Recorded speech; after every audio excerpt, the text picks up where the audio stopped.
Okay, I think let me just change the view slightly.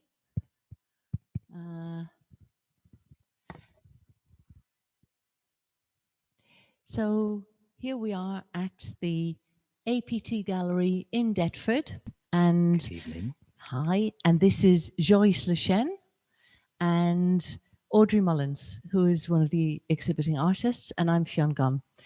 And we're here to discuss this evening issues around the experience of artists with institutions. So I'd like to pass over to you immediately, Joris. What a surprise! Why Yeah, am I what the a first one? surprise. And just hear what your experience of talking to artists and their experiences is like.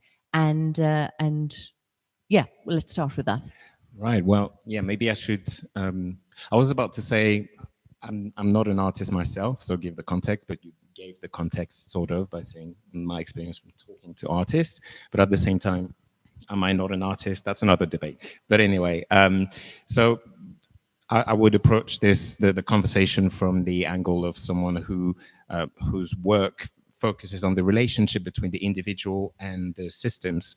And in this instance, we're talking about institutions as systems in and of themselves, but also representative of systems, because usually in order to be an institution, you have to have benefited or to be embedded into existing systems, when it comes to money, when it comes to administration, etc. So, and obviously, as you can imagine, this is a not a two-way street, because this is a very what's the term that I'm looking for? It's unbalanced and it's Unbalanced. unequal. Yes, unequal, unbalanced, asymmetrical. That's an asymmetrical relationship between an individual and a system. So that's already the first thing. And so, of course, there's already that frustration from artists or from anyone who has to deal with institutions and administrations. But on top of that, what happens is that artists are usually people who, well, if you're an artist, it's probably because you have a certain sensitivity, a certain fragility as well. And that, putting that out there and having to deal with institutions who then have immense power over you whilst you are working with your emotions, your fragility, your identity as well, your experience of marginalization, because this is usually what art is about. That creates an even more unbalanced situation, and very often institutions sort of exploit that situation. There's a very exploitative relationship between artists and institutions. The fact that institutions very often are designed to be faceless, and so artists tend to be extremely sensitive to this kind of things, very sensitive to human relations. So those would be the things that I would say compound the difficult relationship between institutions and artists, that make them even more difficult than for someone who's not an artist. But I would also add into that, because actually I kind of challenge your notion about artists being fragile. Okay. I think in a sense we're not really more fragile than the next person, maybe in some ways, maybe some people. But you know, I think one of the main difficulties that artists have dealing with institutions is that our role as artists is often to be that of a disruptor. And institutions don't like disruptors, and they don't like difficult questions. And, you know, from my own experience, that has certainly been the case. But tell me a bit about some of the artists that you've worked with who've had really terrible experiences with institutions. And then afterwards, I'd love to share with you and all of the audience what happened with me, because Yes. that was also terrible. Okay, so well, first I would like to bounce back on your on the comment about fragility, and I think I agree with you, but maybe I could broaden up the concept of fragility, because when I say artists are fragile, I could specify that they are aware of their fragility and they have the strength to put it forward, to work with it, because everybody is fragile, but most people try to hide it under the rug at the back of their head, whereas the artists, not only are they aware of their fragility, but also they decide to bring it forward. So by saying that, by doing that, the artist is extremely strong. So it is a strength. In that context, fragility is a strength, but that also means that it can be exploited, because putting yourself in a position of vulnerability. So maybe that's a better word. That's more what I wanted to, what I tried to describe is the willingness of artists to use their fragility and their vulnerability to use it. So yeah, and very often systems make them, they take advantage of that. And so yeah, so as for examples, well, so I work on trying to draw parallels between multiple experiences of marginalization, because I believe that they all stem from power dynamics between the dominant group and its systems and the marginalized experience, communities, identities. So in that context, I have met artists who have experienced all forms of oppression enacted by by administrations and institutions. So I, yeah, it's a little bit against my practice to tell other people's stories, but I'm going to try to give broad examples. But yes, there are institutions. For instance, there is such a thing as institutional homophobia. Many artists who are queer, and when I talk about that, it's very important to say that that can happen without intentions, but there is such a thing as institutional homophobia or queer phobia, such a thing as institutional racism, such a thing as institutional misogyny, but I will not expand on that because I know you will, Yes. and institutional classism as well. So all of those things are simply power imbalances that already exist in society.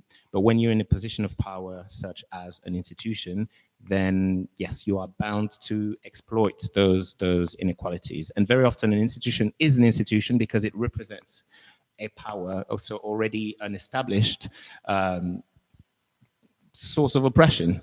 When you see museums like, well, the British Museum, that's the most obvious one, but that is that benefits from a long history of colonization, and not just the history, the material history, but also the mindsets that need to exist in order for colonization to be achieved, and that still persists to this day, even though colonization in the institutions might not still be a thing, but in the mindsets and in the structures that still exist, that is definitely perpetrated. There is a power imbalance here that still is maintained and upheld by the institutions. So for instance, an artist, a racialized artist coming from the colonized world, the relationship with those institutions and the way that they perceive themselves, the way that they see themselves represented and respected, is going to be completely different, a different experience from a white British person, for instance. So yeah, those things enter into consideration, yes. Have you had any? Sorry, can so if you'd like to ask the question again, just put the mic against your chin and just ask. Can I ask Fion, what have you had any experience with dealing with institutions? Yes, I have, unfortunately, and that was a cautionary tale. And not only have I had experience of dealing with institutions, but I've been threatened with legal action when I didn't even make a complaint. I actually sent a message to the Minister for Diasporas in Ireland about how difficult it is for Irish diaspora artists to not just be recognised, but to be measured within collections in Britain. And I received a threat of judicial action, that I might be sued, which struck me as really strange, because it's not like I signed an NDA, and I wouldn't have had anyway. And also, I hadn't actually been making a complaint against the institute itself that had collaborated with me. I was making a general point about the experience of Irish diaspora artists, and obviously I hit a nerve. So the threat did not come from the minister for the diaspora, right? That No, came not at from, all. okay, In fact, all right. the Minister for the Diaspora, the reason I had contacted him was because he had such an immensely positive response to my exhibition in Liverpool. And I'm used to politicians and diplomats going around my exhibitions and going, oh yes, that's very interesting. Da, da, da. This was a completely different response. The guy just said, oh my God, this is amazing. He actually stayed twice the length of time that was allotted to him in the exhibition, and was immensely interested. And it was for that reason that I had contacted him. So how did the institution find out about your complaint? It wasn't a complaint against them. I actually wrote an email to the minister, because where the institution where I had exhibited, the gallery and museum where I had exhibited, had refused to purchase an artwork after a 5-month exhibition, which had increased footfall by 28% and had immensely positive feedback. We see here the exploitative nature of that relationship already, because they Absolutely. benefited from it, and you were led to believe that you would also, in some way, be retributed for that, and you weren't. Yes, absolutely not. And not only that, but I had been responsible for putting together the proposal for which an Arts Council grant was awarded. And the only bits that I didn't write were the bits that were the institutional bits that I couldn't write. And there was a huge delay in payments. So the Arts Council awarded the grant in February 2022, and I didn't receive a payment until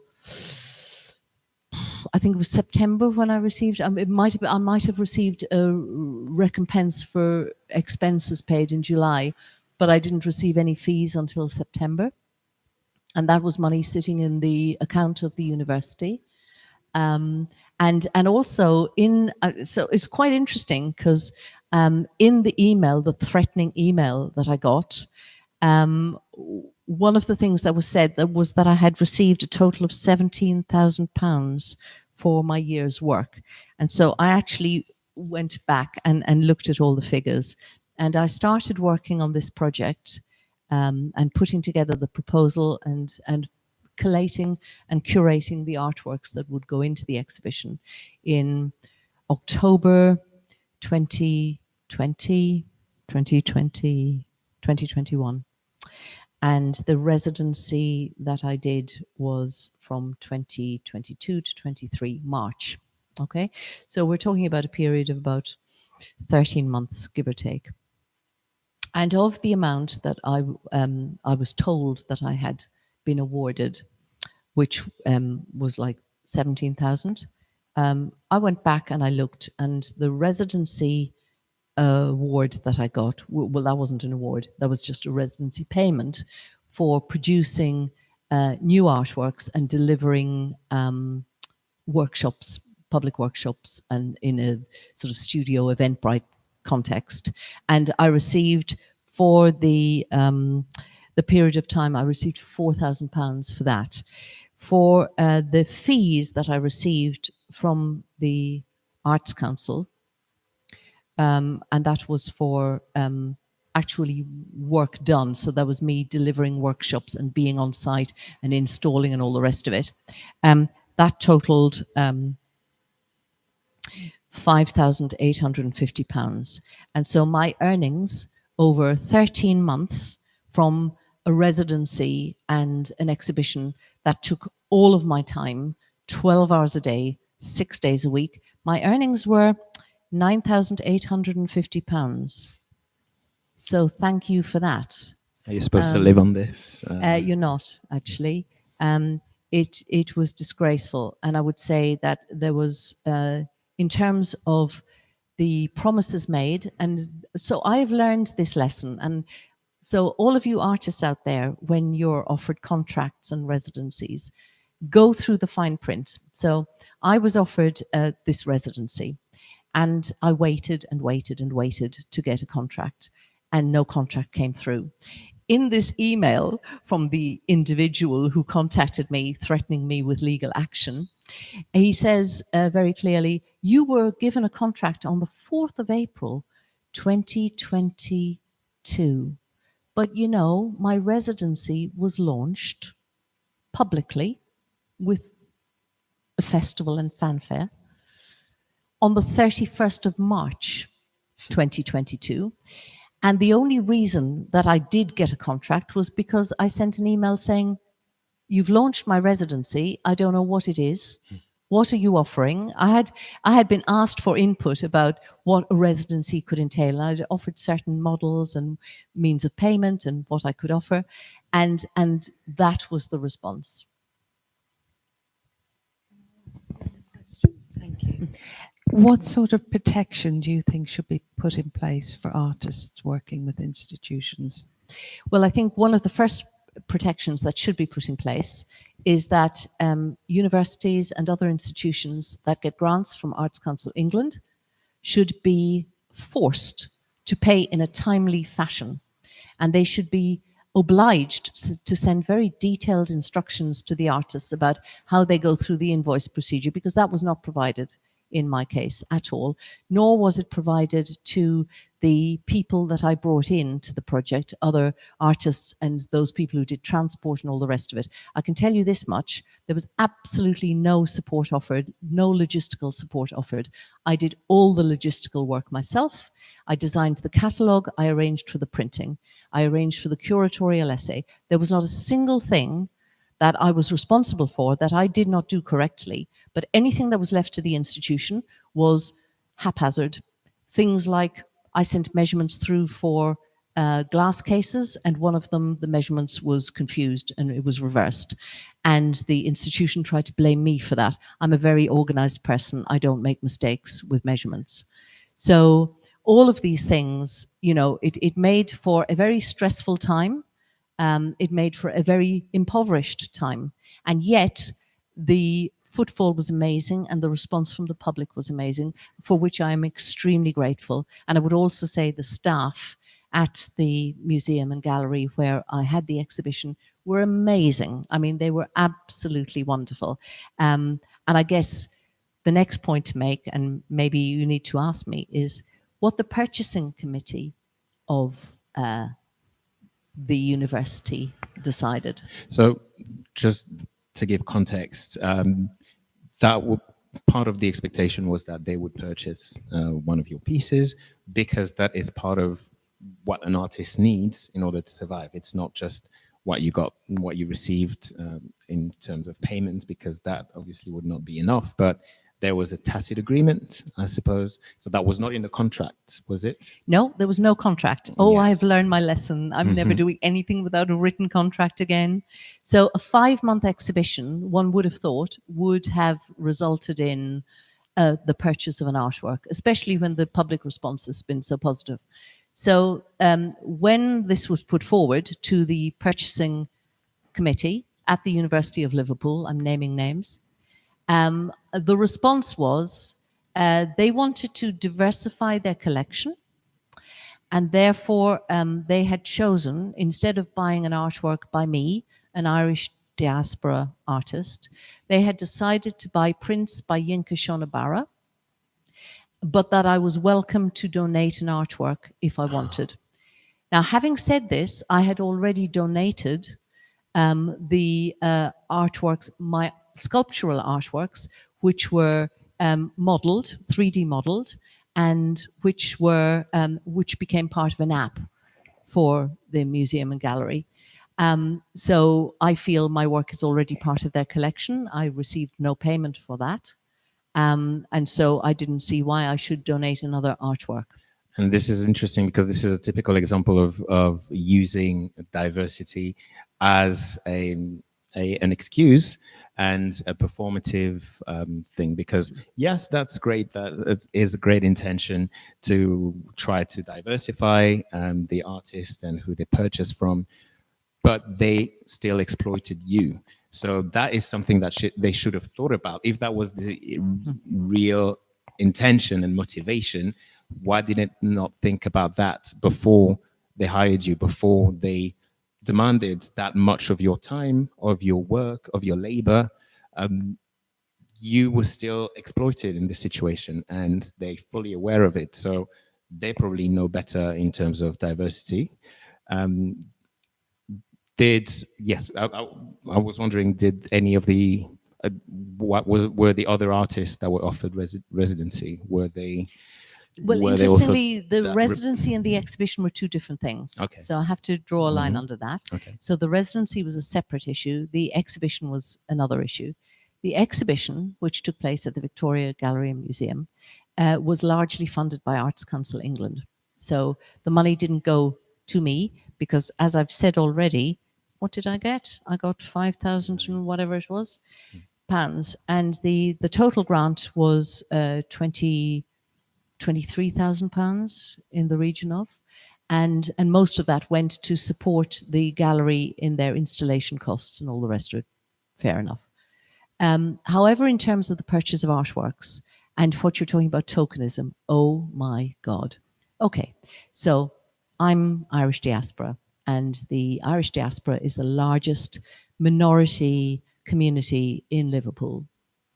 And so on the day that I heard this, I thought, I'm going to go around the permanent collection, which is on show right now, that was concurrent with my exhibition. Now, obviously, that permanent collection, they change it. It's not always the same. But I thought, let me do a head count anyway and see what I turn up with. And what I found that was that out of 36 artists that were shown, 4 of them were women. One of those women had a piece like this size hanging just by the toilets. Even Dame Elizabeth Frink, who had 2 artworks on show, she had a sculpture shoved in by the lift, which you can't really see properly. And all the rest of the artists were English artists, possibly Scottish, I don't know, but they were all men. And so that was 32 out of 36 artists were men, and they were not black men, they were not men of color, they were English and Scottish men. Mm-hmm. And when I drew attention to that, the person who responded to me and threatened me with legal action said, "Oh, but they've collected Rita Duffy's work." Now, can I just say, Rita Duffy is a very great artist. I admire her work. She is a Northern Irish artist, and she is not diaspora. And so I think, where are your arguments there? I don't understand the logic of an institution that has no responses to this. I mean, it's made even worse because they use that argument to deny you retribution or compensation. Not retribution. Yes, no, yeah. But to deny an artist reasonable recompense for a 5-month exhibition, which has been incredibly successful. Yeah, and it's what we tend to forget is the exploitative nature of it. So, yeah, the fact that they benefited from it, because if it hadn't been successful, if, for whatever reason, then it's not that it would be understandable, but at least they would have a leg to stand on. But that's not the case. So yes, that's a perfect example.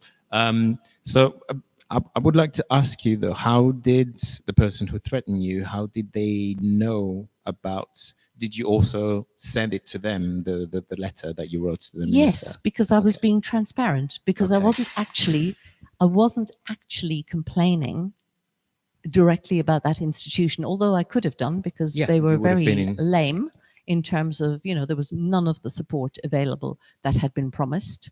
There was also a change of, this is an interesting point as well, there was a change of personnel.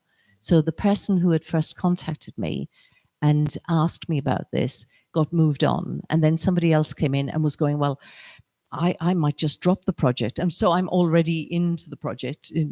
oh, I might just drop it because, you know, I wasn't involved with this. So there were a lot of threats all the way That's along already, the line. yeah, someone in a position of power over you Yeah. for something, and that's how the institutions work. Yes.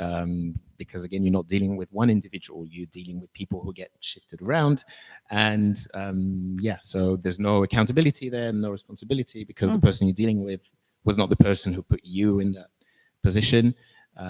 Yeah, so. And not only that, but when everything came to a head, and then I had another residency. I had 2 other residency workshops that had been booked in for the year, and I always, if I agree to something, I will always do it. I will always carry it through because that is the professional way. So I was asked on the 5th one. So I had done 4 in 2020, 2022. And so there were 2 events planned for 2023. So at the last minute, one of them was cancelled. Okay. And so the last event, I was asked by the director to have a meeting with him after the workshop event. So I held a workshop event, which was very successful. And the administrator was there, and suddenly she left, and I was left on my own with him. And he was incredibly threatening and abusive. And he shouted at me. And when I said, "Excuse me," you know, he said, "Don't you excuse me," and shouting at me. And I just said, "I'm not going to have this conversation with you." He accused me of all kinds of things. And I said, "I'm walking out. I'm not having this conversation with you now." And I went, What started this, what sparked this argument? "Oh, because he said, I want to know what you're doing and why have you sent this email to the minister?" And so all of that. And I said, I wasn't sending it to actually complain about you. I was complaining about the system, you know, and yes, you should have supported me more, but, you know, I was complaining about the system. And he just went off on one, and he was incredibly abusive and threatening. And I had to say, "I'm leaving here. I'm not discussing this with you." And then I went off and I met some friends afterwards, and I told them all of this. So, you know, these are people within the community who know what happened. Right. And yeah, and this is, and so yeah, here we're dealing with individuals who, so yeah, there's always a change between systems and individuals. When you criticize systems, individuals put themselves in the way and take it for them, but Exactly. without taking accountability for the failures of the system, but they will then threaten you as an individual. So there's this, whereas you're just a person, you Yes. cannot hide behind a system. No. So and what was, you know, doubly terrible is, you know, I'm somebody, I always take responsibility for my actions. I always fulfill my agreements and deadlines, and I'm very correct about this. And to be accused by somebody in this way, I found profoundly insulting and infuriating. And I will take it further, because I think one of the things that has to happen is that the Arts Council needs to know that when it gives grants to institutions, that they actually do the correct thing by artists, and that they don't just get the money, sit on it for months, delay on payments, and then don't come up with any kind of proper recompense for an artist. It's outrageous behavior. And I do feel that, you know, my exhibition and my, well, not so much the exhibition, but the residency was a box ticking exercise that was required by the institution. And I think the exhibition was just, I just feel utterly used and abused. right. And there's also, we see here how how that this system excludes, if you had been relying on that money, if you were on, really, you couldn't have, if, you know, there are people who are, and artists who are in situations where they cannot wait another week to receive the money. So it costs nothing to the institution, but this kind of whole bureaucracy and the inertia of the bureaucracy, that excludes people who need the money. So that means that who is left in those circles? People who are already privileged, people who have the means, who don't depend on that money, or who can have enough money saved to wait. So this is how you end up with with a certain classism, elitism, even by accident, even if that's not intentional, but the system works in such a way that if you are marginalized in certain ways, then you do not have access or you cannot survive in those circles. Yeah, I think that's exactly right. And I think, for me, my earnings were so poor that year. They were bolstered by the fact that my father had died, and I'd had some inheritance, and that was supported by that. But that had impact on other things as well. And I think these people who have salaries and are completely protected by a system, they have no duty of care Yes. to we, the people who come in and do the things that actually are important. We are the people who, I think people forget that, without the artists making the work, there wouldn't be galleries or museums. There would be nothing, and you would not have a job. We are the people who are making the stuff, and there should be some reasonable approach to how this. So this is why I really want to say, and I will be writing a formal complaint. It's been a very difficult emotional time after this, but I will be writing a formal letter of complaint to the Arts Council and recommending that certain safeguards are put in place for artists, because right now, the institutions are doing these things, and it doesn't matter. It doesn't matter that we're the ones who've done the work and we're the ones who are suffering the financial pain, because they can just go, oh, we've done this. Aren't we wonderful? They're not. And this, you mentioned something that I can also, that I have experienced, is the fact that we're dealing with people who are on a salary. So the time, even the entire time where there's the preparation, the prior conversations, all of that, they are being paid to have those conversations, whereas you not guaranteed to have any outcome to this. And I've been in situations where I gave my time for meetings, I gave my ideas, suggestions, how the event could work or how the workshop, because I deliver workshops. So that's already work. That's work for me that they benefit from, because they hear my ideas, my suggestions. And yeah, there's been quite a few times when that resulted in, well, thank you very much, but we've decided to take it in-house, or to go with someone else, or we've had a change of priorities. We no longer have the time or the budget. So that person's work and life moves on because they getting paid no matter what. Whereas this is time that I've invested. This is knowledge. This is skills that I've already invested in this. And now there's no money coming out of it. There's no retribution. I would also caution artists about, what I experienced was I would be called in for informal Zoom meetings. Yes. Yeah. And so lots of things are said. And sometimes, when I did challenge them, but some absolutely outrageous stuff about, oh, you need to do this, or you need, and I would say, but I hadn't recorded the meetings, obviously, because I hadn't set up the Zoom meetings.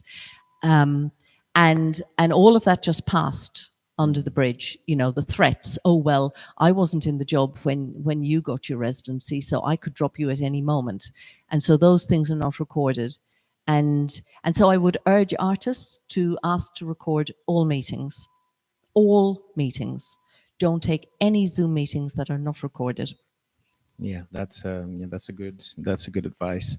I am represented by a manager, and she helps me a lot with that, and also sitting with me in meetings, because, well, first she deals with everything that happens before to make sure that I don't end up spending my time doing the work of someone who just doesn't know what they want from me, because that shouldn't be my time and my efforts to figure that out for them. But unfortunately, that happens very often.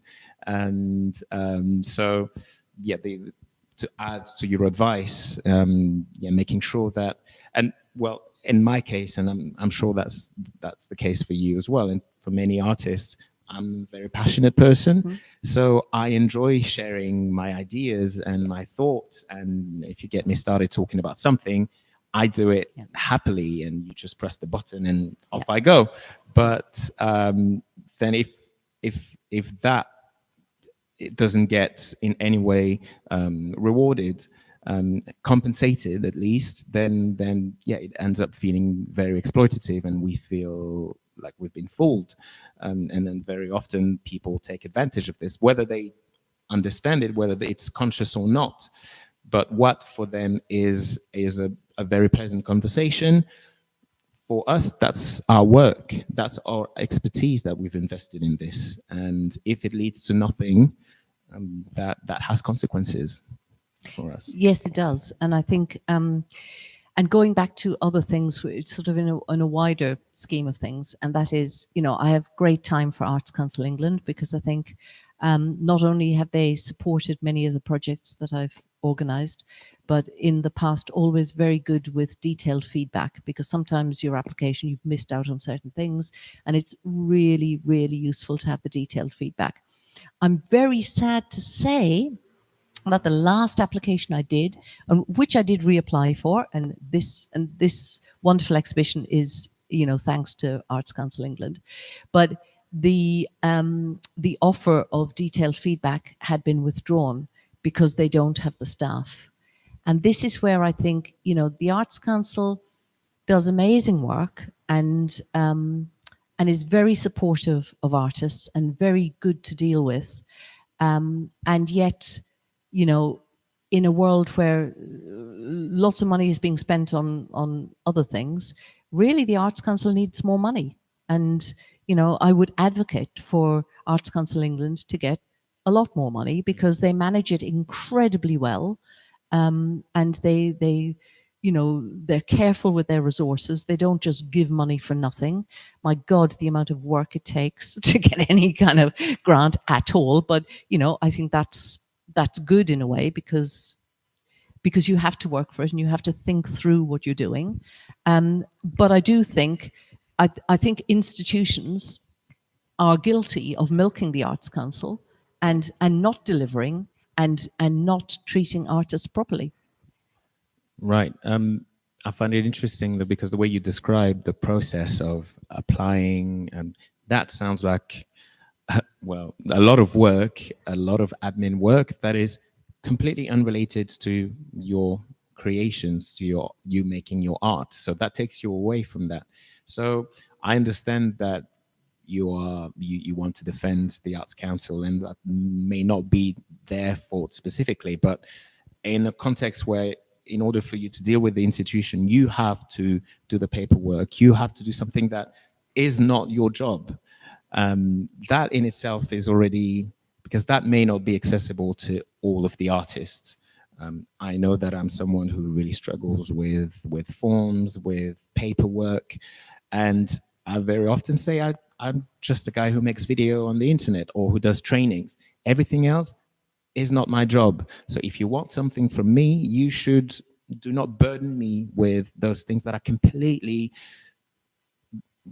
unrelated to the work that I do, to what I can do. So that's also something with the institution. It's very often it's put the burden of communication and filling the forms, etc. And that's an entire language, knowing how to navigate those spaces, the grants, the applications. That burden shouldn't be on the individual when you have an entire institution who is paying people to sit on their laptop all day, and that's not, there's nothing wrong with that. That's also what I do most of the day. That's my work. But those people are paid for that. So yeah, it should be, the institution should make more effort. To be fair, Arts Council England does offer a lot of support for people who are applying but who are maybe dyslexic or blind or all kinds of things, and they do offer support like that. So I can't bring myself to be too critical of Arts Council England. I think the process is difficult because it is a competitive process, and there's only a limited pot, and they've got to give support to people who are going to kind of deliver the most. But I take your point completely, because I spend a lot of my life writing, and I didn't set out to be a writer. I'm an artist. But, you know, I do accept that, and I don't mind it. I don't mind it when it's transparent and it has the feeling of fairness. What I don't like is where there is, I can see that it's rampantly unfair, that it doesn't, you know, that contracts are not provided on time, that there isn't the support that was promised does not get delivered at all. And yet you're there, you're hung out to dry because that's your earnings for the year. And that's, and not only that, because you want to do it as an artist, you want to do the best you can for an exhibition, you want to make the best artworks, you want to be able to make the experience as good as possible for every visitor. So, you know, you're operating on that kind of schedule where you've got a whole lot of people that you're dealing with who are going like, how much time can I get away with? How I don't need to spend time doing this and this. You know, can I spend 5 minutes doing that?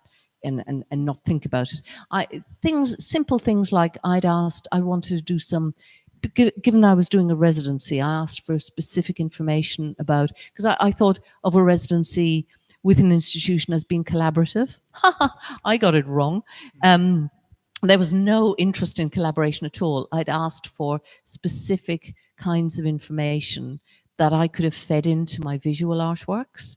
And I was told, oh, well, I don't know where to get that. I might know somebody. And then months later, oh no, no.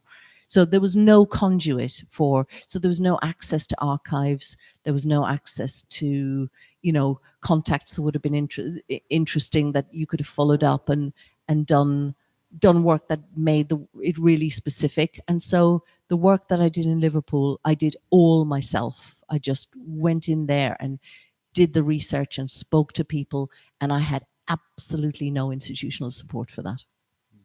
Right. Well, I have a question for you in a second, but first I would like to ask you if you would like to participate in this conversation. You don't have to, but no? Okay, cool. Well, if you want to say anything, you're welcome to join. Okay. And thank you. This is Sana Nasari from Exiled Writers Inc. So welcome. And after Nice the to meet event you. last night that we had here, it's great that you've come back. Thank you. Right, thank you. Yes, I wanted to ask, so you've gone through those situations and you said that you've learned your lesson. And maybe before we talk about what you suggest to do differently or what you do differently now, I would like to ask you about the people who could help in those situations. Have you identified either, yes, who can the artist turn to if they find themselves in such a situation with institutions? Well, to be honest, I have no clue. Yeah. I actually have no clue. I don't understand the hierarchy that I would have to go through to make a complaint. You know, I think a lot of these institutions are sort of organisms that are self-protective. And so, you know, things don't get passed on. Everybody keeps quiet about stuff. What I've noticed is, you know, and it's a bit like the HS2 debacle, is that when people behave really inefficiently and badly, they get promoted up. Oh. And so I don't know as an artist how I would deal with that. All I know is that I'm going to be so careful about any collaboration with an institution in the future, because as far as I'm concerned, you know, the collaboration that I went through last year cost me money because I could have sold more work. You know, you can't sell the work that's on exhibition, and it cost me money and grief and stress. And the idea of being threatened with legal action for any kind of criticism, I just wonder, you know, what kind of tendencies do these organizations have? I mean, what kind of conscience do they have? Obviously none. And do you think that, because we're talking about the relationship between the artist and the institution, but the artist is not by themselves here, there's also the public. And have you thought, and again, that might be, you might not have an answer to this, but have you thought of ways that the artist could bring the public into that relationship and Yes, well, interestingly, there were quite a number of members of the public who came around to guided tours of my exhibition at the end. And when I said to them, they said, "Oh, so your work is going into the collection here?" And I said, "Well, no, it's not." And they actually wrote feedback saying Oh, this artist's work should be in the collection. So there was that, but it's not in enough numbers, and you can't if somebody comes to an exhibition, you can't turn it into a sort of petitioning opportunity, much as you would want to.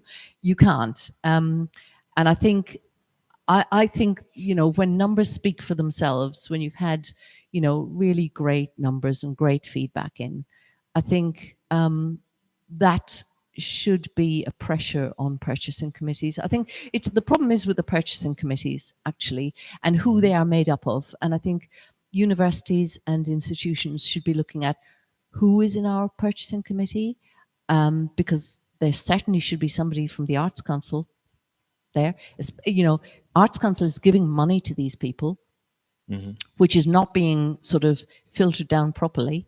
And so I would say the Arts Council should have a representative on every purchasing committee in every institution in this country. right. And that should be obligatory. And if we think of the sort of leverage that the artist can hope to find against the institutions, there's the example that's the only one that I'm aware of, but maybe it happens more often than I'm aware of. With the Barbican, there was Evolve Collective, which was an artist collective who were being exhibited at the Barbican. But after a few weeks, they withdrew their collection. They cancelled because they said that the conditions, they didn't feel respected by the institution, by the staff at the institution, at the Barbican, and therefore they removed their pieces and they cancelled the collaboration. Is this something that you've heard of before? Is this something that you've considered doing? Well, to be honest, it would be impossible financially to do that, because if you're a recipient of a grant, you have to fulfill the conditions of the grant. You can't just say, right, that's it, I'm not doing this 5-month exhibition, I'm off. You can't do that. You have to fulfill those conditions. What if you can establish, you can prove that you have not been respected on that, the institution didn't fulfill their part of? Well, the problem is that you've got many elements of the institution, so it's not just it's not just one part of the institution you're dealing with. So for me, for example, there was an institute that was kind of so-called sponsoring me with the exhibition. There was the exhibition space itself, and then the purchasing committee. They're 3 different entities. And so if I were to withdraw the exhibition, I would find that professionally the most terrible thing to do. I mean, I have never cancelled an event in my life or missed a deadline. It would be just an anathema to me. But equally, when I think of the wonderful staff at the museum and gallery who were just so invested and brilliant, I would not want to let them down. The public itself was brilliant and so engaged, and I would feel I would struggle to do that. But yeah, I mean, financially, I would not have been able to do that. I barely got paid for what I did, and way late. If I had withdrawn my stuff, I wouldn't have got paid at all, and I would have, I would have just been in debt, not just earning the grand total of 9,000 odd a year. I would have been actually, minus money. Is there such a thing, or do you think there could be such a thing of an artist union, a body that would represent and defend the interests of the artists, especially dealing with institutions that are so much bigger than the individuals? Well, there is an artists union Okay. of which I'm a member, and so the problem is we're incredibly not powerful, and I think this is where the Arts Council could actually make a real difference and come in and give us a bit of tooth, to do things. Because right now, I mean, what are you going to do if you're an artist? Go on strike?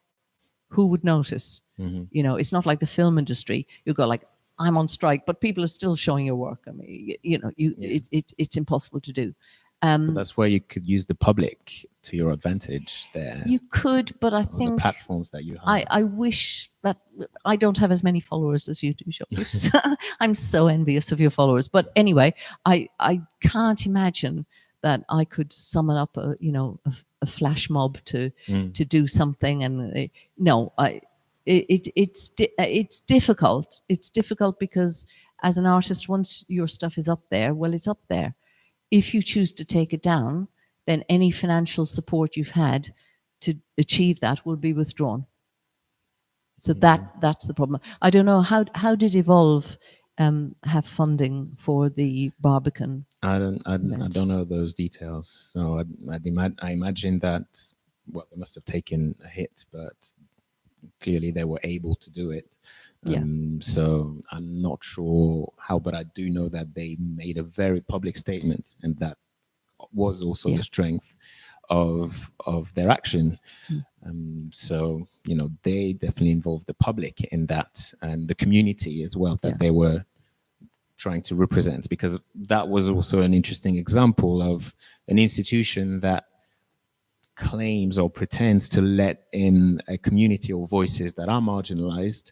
So the intention was probably there, but what are they doing after that, after letting them in, to make sure that they feel comfortable, they feel that they being accommodated for, that they receiving the help that they need? Because if you are already part of a structurally excluded identity, community, then navigating those spaces requires more help than someone who has the culture, the habitus of evolving in those spaces. So are the institutions aware of it, and what are they doing besides just booking artists that Yeah. they think represent diversity? Yeah. There needs to be a much deeper change than just who you let in. It's also, are we Exactly. creating the conditions so that they can stay in this space? As a matter of interest, what were the specific issues for Evolve at Barbican? What were the areas that affected them? Well, that would have been great if a member of Evolved were here, but so apologies if that reaches them. I'm gonna try my best to represent what they said, the little that I know about it. But there were complaints about the way that the staff were treating them as artists, and also the people that they tried to bring in. So they felt, because this is a collective of Black people, and they felt that there was some underlying racism, or at least disdain, that was displayed by the staff. They were asked, I believe, if I remember correctly, they were told that they couldn't stay much longer. Basically, they were not being treated like other artists would have been treated. That's They really were shocking, almost actually. That's assumed really to be shocking. members of the public, or treated like disruptive members of the public, when that space Yeah. should have been theirs anyway. So even if they did choose to stay a little bit longer, because I think there was an issue where they were asked to leave at closing time or something like that, when they knew for a fact that the same request had not been made to other artists. So there seemed to be, so there was that. And I'm not sure if I remember, but I do remember that, which is different from your experience, because you said that the staff there was wonderful, but that was not their experience. And they felt that both the public was not treated with the respect that they deserved, and themselves had not been treated by members of staff and by the institution in general. That's really shocking to hear, actually, and I'm astonished that the Barbican didn't step in and just try and sort that out as quickly as possible. Well, unfortunately, the Barbican has a long history of having issues with that. I found out when that story came out. I found out there had been a book published in 2021, a collection of experiences of members of staff of color, but also artists who had worked with the Barbican, and who were talking about the institutional racism of the Barbican. So after that book was published, as far as I'm aware, there were some changes in the directors and the people up there. But how much of it is cosmetic? And yeah, it's great to change some people, but if the structure doesn't change, if the way that things operate don't change, then that's not enough. Just changing who's at the head of it. So, what do we do moving forward? What do we do to change structures? I mean, I think there's a certain amount of leverage with Arts Council England. I think obviously any funding body in the country should be demanding of any institution that's gaining funding to do basic things like ensure prompt payment of artists, to ensure that artists are not being asked to do things that they shouldn't be asked to do, and that they're not being threatened. What else? I mean, what are the things that if we were serious about putting forward a manifesto for how artists should be treated by institutions, what are some of the key factors that you can identify?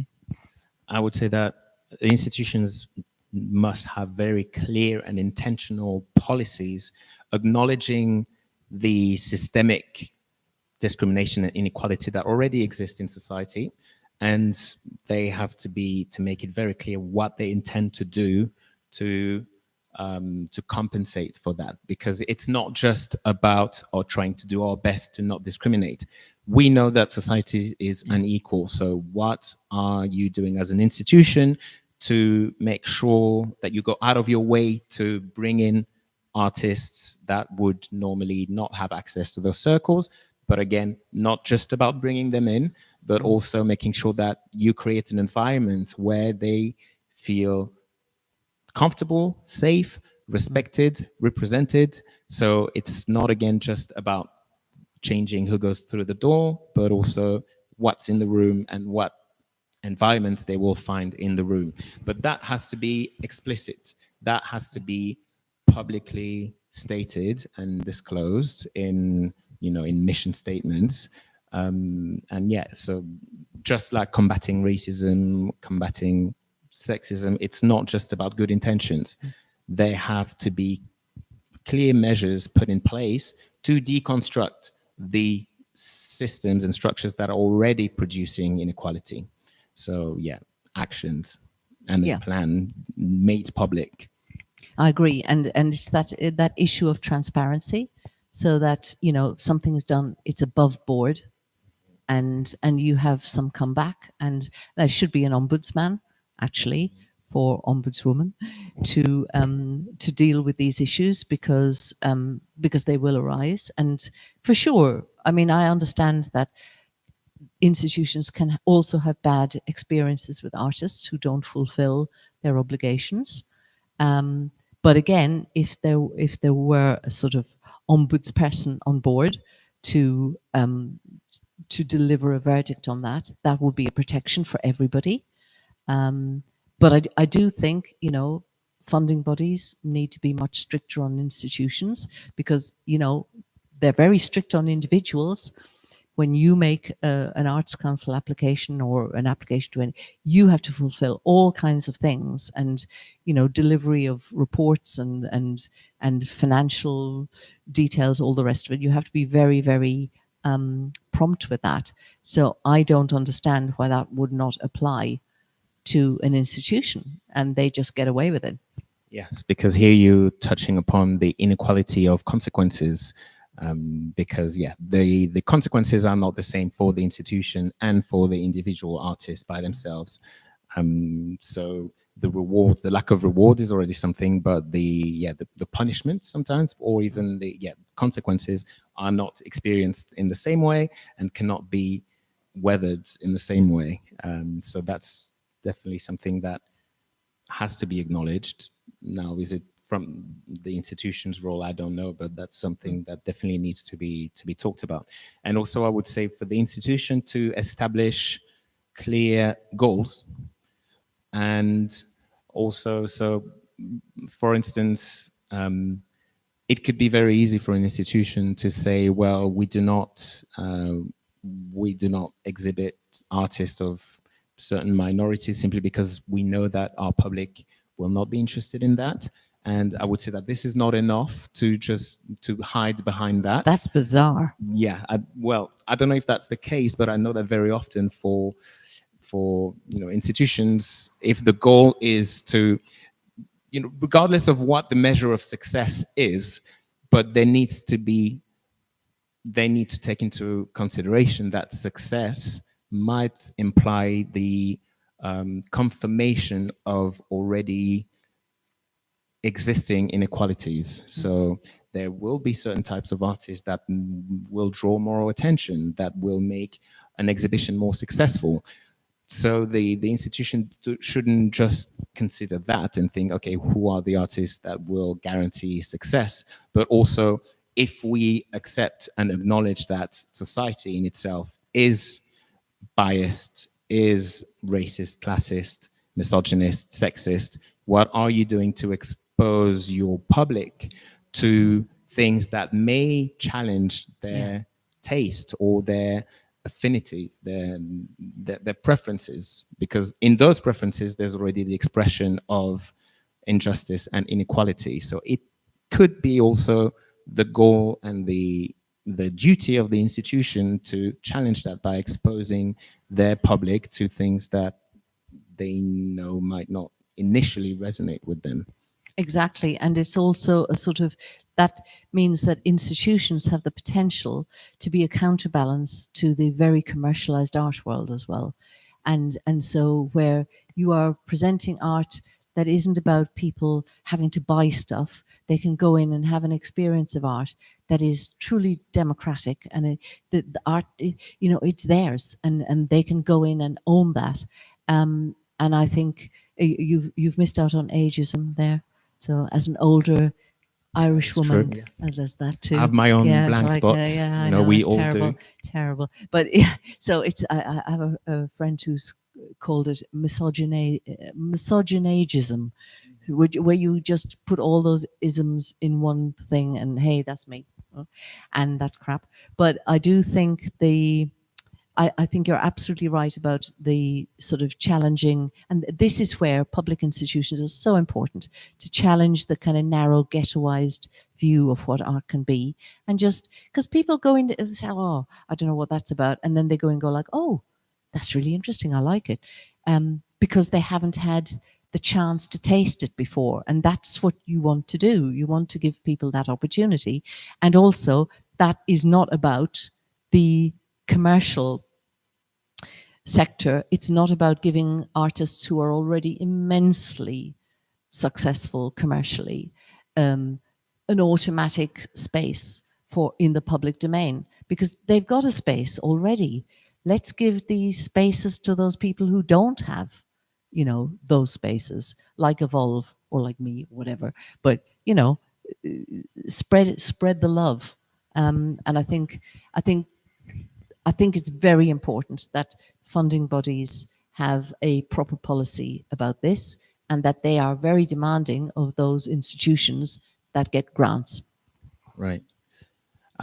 Well, I would have a question, and then maybe that would give me ideas for what I could suggest. But are you aware of what is considered success, or what would the funding bodies, for instance, look at in order to decide whether to fund an artist or fund an exhibition? What would be the general most classic points that people would look at? Okay, well, I think that there are artists who are immensely rich and successful, and museums will buy their exhibitions in because people pay money to go and see them. Right. So, if you're Anselm Kiefer, you don't have to worry too much. You're fine. You're doing good. And I love Anselm Kiefer's work. I mean, this is not a criticism of artists who are successful. But I think there should be, in terms of monies from the public coffers, there should not be money going to commercial exhibitions where there probably isn't already, actually, where you have to pay to get in. That you should never get funding for an exhibition like that, because the collections the owners of the collections or the custodians of the collections will be charging money to people like the Royal Academy or Tate or whatever, and they buy them in, but they've got memberships and they've got pay. So that's fine. I think the monies should be given to people who are good, whose work is good and perceived to be good and perceived to have real public interest and you know and be valuable to society. The And the problem money, with the public interest, though, is that it That's true has too. to be, the artist must have already been, the public must have already been exposed to that artist in order But for no, it to be but interest. no, because that's the responsibility of the institution. Okay. Because Yeah. this is where, you know, you come in. I went up as an unknown artist to Liverpool, to the Victoria Gallery and Museum, and people loved the work and came in. And giving the space to me allowed the public to come in and increased by 28% the footfall. How did you know about that? How did you find out? I asked. Okay. I asked for visitor numbers, and I was very, very keen that that should be, and also, you know, I wanted to know who the visitors were. There was a questionnaire which was not particularly well designed, which meant that most of the people who filled in the questionnaire were English speakers, and they tended to be older white people. Whereas I was there on the ground watching the visitors come in with the clicker and all the rest of it, and they were actually at least 50% of the students at the university, most of which, or most of whom, were not English born and would have been, English would have been their second language, and they would not have felt able necessarily or willing to fill in the questionnaires. So measurement of audience numbers, I think, is massively interesting, and we've been doing that in the gallery to find out about these things, because these are important things to know. Because if you have an exhibition where only a certain demographic is going, you've got a problem. Right. You've got a problem. So my ambition as an artist is to have a demographic that's everyone, all ages, all backgrounds, all abilities. There's something for everybody, and so far we haven't got huge numbers here. It's not like Tate, but it does indicate that we are getting a very mixed demographic, which is great. That is great. And so that's something that you've always been doing. Yes. Okay. So, and I suppose you would recommend that to all artists. Completely. Completely. Your work is for everyone.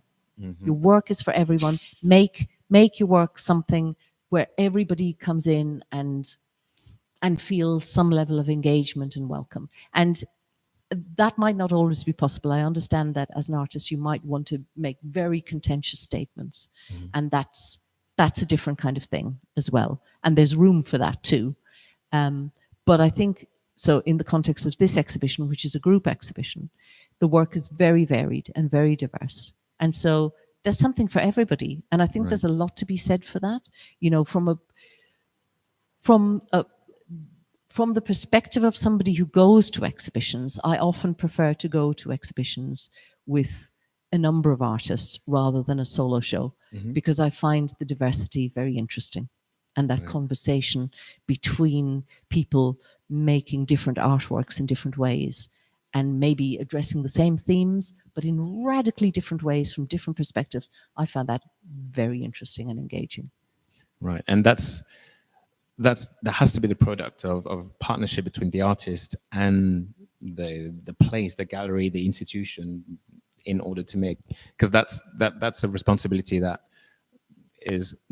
lands on both bodies, to ensure that there's a diversity of people coming in. You as an artist, who your art attracts, but it's also who the space attracts, and that's not necessarily something that you have full control over. The name of the gallery or the venue that you exhibit in, that's going to have a huge impact on your exposure. So that can only be the result of a successful partnership. And so, yeah. That's right. And so if we're bringing this discussion to a close, and has anybody got a question? If you've got a question, now's the time. Now, So going forward, let's do a point by point thing. What are the things that institutions need to do? What do artists need to do? Manifesto. We need a manifesto. So Yes. Well, so a stronger body that represents the rights and the interests of the artists facing the institutions, because there's an imbalance there. So you said that there's already a union, but clearly that is not enough. And I would say that there needs to be from the institution a willingness to be transparent, and, for instance, to be in your situation where you went through the payment that you'd received. Not only should that have been agreed upon but prior to your exhibition, but also itemized very specifically, because you gave examples of things that you had to do prior to the exhibition that was unpaid labor. So this should have been already decided, mentioned. That should have been a line in your yeah, in well, to your be fair, I didn't realize I would payslip. be having to do everything until I'd actually got into it, and I realized very early on that there wasn't a lack of competence. And so, in terms of getting a catalogue designed, getting all of these things done, that came down to me. So the administration of the whole project came down to me. And also, there was a mistake made with the budget because they were a bit clueless in terms of putting in a budget. So the budget that I designed for them was just under £30,000, which covered everything, and they got awarded £23,000 because they forgot to put in contributions in kind and stuff. So, like, a level of incompetence you cannot imagine. So we were already operating below par. So, and also refusing to share the final application that went in with me, even though I had put most of it together. So I was not able to look at the budget mistakes that were made. Yeah, so more Really basic things. transparency from the institution. Really basic things. Yes. So, but I would say for artists, contracts, and don't do anything until the money is paid. Don't actually do anything until the money is paid. I've learned my lesson the hard way. Right. And so for the institution, I would say also try to diversify who gets through the door in terms of artists, who you book, but also pay much attention to what they will find once they're in. Make sure that they find an environment that is supportive, accepting of them, and making room for their identities, their communities as well. And yes, also not necessarily considering the artist as just one individual, but very often they can be a spokesperson for an entire community, an entire experience. So taking that into consideration and making sure that people of the same identity, of the same community, would feel comfortable in that space. So that's a much harder work than just going through a list of Black artists and deciding to book them, even though that has to be done as well. But artists of minorities, so that includes women as well, of course. So yeah, in that diversifying, that would be my point. Exactly. And if somebody has a 5-month exhibition that goes well, you need to add their work to your collection. And there should be a caveat on all Arts Council grants that if an institution applies and is successful for an exhibition of that length, it should be incumbent upon them to purchase an artwork for their collections. Yes, and you mentioned something very important: success. What counts as success? Defining what would make the exhibition successful. What is the threshold? That's something that that should be discussed with the artist beforehand, so that then there's no hesitation or no way out. Oh yeah, sorry, we're expecting. No, the notion of success has to be established, mutually established. So it shouldn't come from just the artist or just from the institution, but that's something that you should agree upon beforehand. And once you've assessed whether you reached the goals and whether that was successful, then yes, they should be also, that should be set in stone in writing, should the exhibition be successful, this is what the artist should expect. And then the artist can go knowing full well what's going to happen. They can still choose, do I want to go forward with it or not? But yeah, so.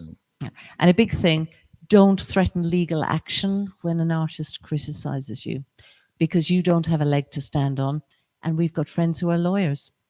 So on that That's a note, good one. thank you Yes. so much Well, for thank this you. evening, and hope you found this interesting. I'm going to turn off the live stream now. Well, we can ask if there's any questions, even Yes, though there I'm is not that. sure. Oh my God, my but eyesight yeah, is so bad. well, I don't think Okay, there are. I so- don't know if you can see who's online. I would doubt there's anyone, but No, this I is don't being think so. recorded, right? It is. Yes, so that would be for posterity. Yes. So we'll put that up.